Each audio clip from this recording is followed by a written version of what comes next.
Welcome to the Gorilla 5 video series. In this lesson, we're going to learn how to create detail line items in the budget. It is recommended that you watch Lesson 28, Managing the Top Sheet, before you watch this lesson. For this lesson, I'm going to load the feature film high budget template. You can find this template in your My Budgets folder. As mentioned in the previous lesson, the budget is divided into 4 levels: the top sheet, the account level, the detail level, and the 4th level.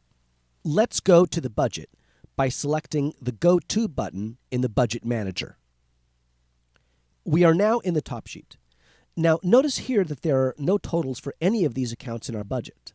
I'm going to show you how to create a simple detail line item. Let's select the account 1100, Story and Screenplay. I'm going to go into this account to the account level. In order to do this, click on the blue arrow. Notice the account 1100, Story and Screenplay, displays in the green header. These 9 accounts beginning from 1101 through 1109 are all attached to the 1100 account. Up here, you can see that the orange A is slightly dimmed, telling us that we are on the account level of the budget. This is also the 2nd level of the budget. Remember, there are 4 levels to a Gorilla budget. If you want to add another account to the 1100 account, select the Insert button. Enter an account number and then an account name. To move an account up or down, select the Move Up or Down arrows while the account is selected. On the right-hand side of the accounts, you will see totals for that account. All rates are entered in the next level of the budget, the detail level. So let's go there. Click on the blue arrow for account 1102, Writers. Let's examine this screen. Notice that the button D is dimmed, telling us that we are on the detail level. You can also see this on the title of the window. Also, this is where you use the buttons on the budget toolbar.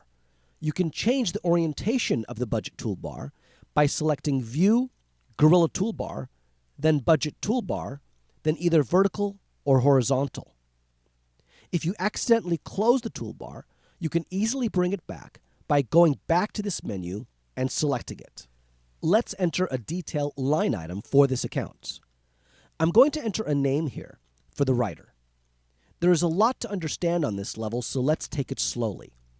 The most important columns to get familiar with at first are the amount, X, and rate columns. On this row, the amount field has a 1 in it by default. So does the X field.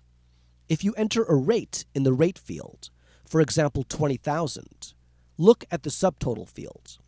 The way a rate for any detail line item is calculated is amount times X times rate equals subtotal.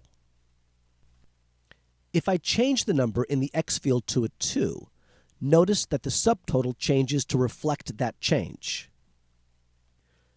Okay, so let's go back to the top sheet to see what occurred. It's easy to go back to the top sheet. Just click on the red T button.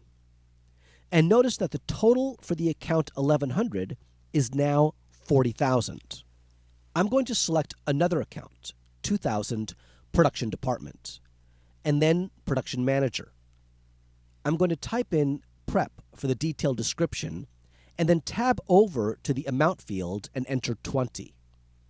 Now, in the next field, the Units field, I'm going to enter D for days, and then in the Rate field, 200 for $200 a day. Notice the subtotal shows 4,000. Let's create another line item right underneath the prep row. You can do this in 2 ways. I'll show you both ways. First, you can select the Insert Row button. This will create a new blank row right underneath the selected row. Let's call it Shoot. Tab over to the Amount field and enter 30 for 30 shoot days, and then enter 200 for the rate. Now I'm going to show you another way to create another row. Make sure the row is selected. Then click on the duplicate button. Modify anything you want on this row. I'm going to change shoot to wrap and 30 to 10. Everything else will remain the same.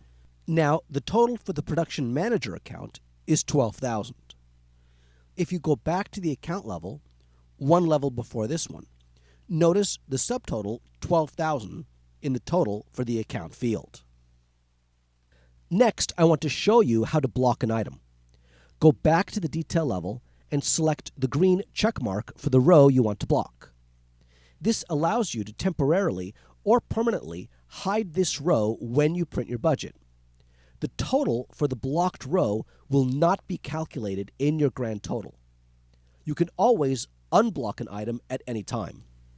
You can also customize the look of your detail screen by hiding certain columns.